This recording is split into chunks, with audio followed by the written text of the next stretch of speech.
بسم الله الرحمن الرحيم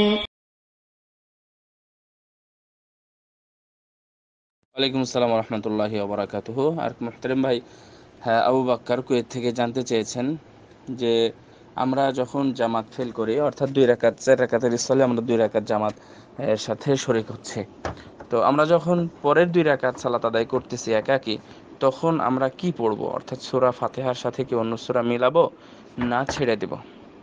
তো এখানে একটা জিনিস হয়তো আমরা সবাই বুঝি, তারপরেও আবার জাস্ট ফর রিমেম্বার, যে আমরা যখন সালাত আদায় করলাম, যখন ইমাম সাহেবের সাথে শুরু করলাম, তখন সেটা হচ্ছে আমার 1 রাকাত, প্রথম রাকাত, আমার প্রথম রাকাত। ইমাম সাহেবের দ্বিতীয়, তৃতীয়, চতুর্থ এটা আমার দেখার নয়। আমি যখন সালাত শুরু করলাম তখন সেটা হচ্ছে আমার প্রথম রাকাত।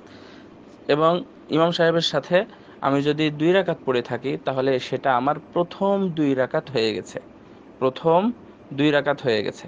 এখন পরের দুই রাকাতে যা করতে হয় আপনি তাই করবেন, অর্থাৎ পরের তৃতীয় এবং চতুর্থ রাকাতে যা করতে হয়। তো তৃতীয় এবং চতুর্থ রাকাতে মাতলুব বা যেটা দরকার, তা হলো শুধুমাত্র সূরা ফাতিহা পড়া, শুধুমাত্র সূরা ফাতিহা পড়া। আপনি শুধুমাত্র সূরা ফাতিহাই পড়বেন। তবে আছে, তাই আমি বলতেছি, আর একটি বর্ণনা আসছে যে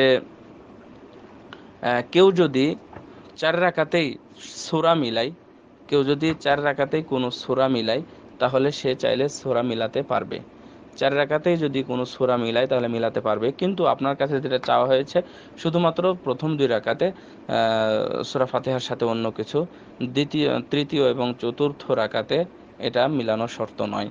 সো আপনি দুইটাই করতে পারবেন। প্রথমে বলবো যে সূরা ফাতিহাতেই সন্তুষ্ট থাকবো, আর যদি আপনি কিছু পড়তে চান তাহলে পড়তে পারবেন। বিশেষ করে ইমাম সাহেবের সাথে সালাতের সময় ধরে নেন যে আপনি ইমাম সাহেবের সাথে সালাতে আছেন, তৃতীয় চতুর্থ রাকাতে আপনি সূরা ফাতিহা, আপনি জানেন যে ইমাম সাহেব অনেক দেরি করেন বা আমার সূরা ফাতিহা হয়ে যায়, তখন আপনি চাইলে কোনো সূরা পড়তে পারেন, কোনো সমস্যা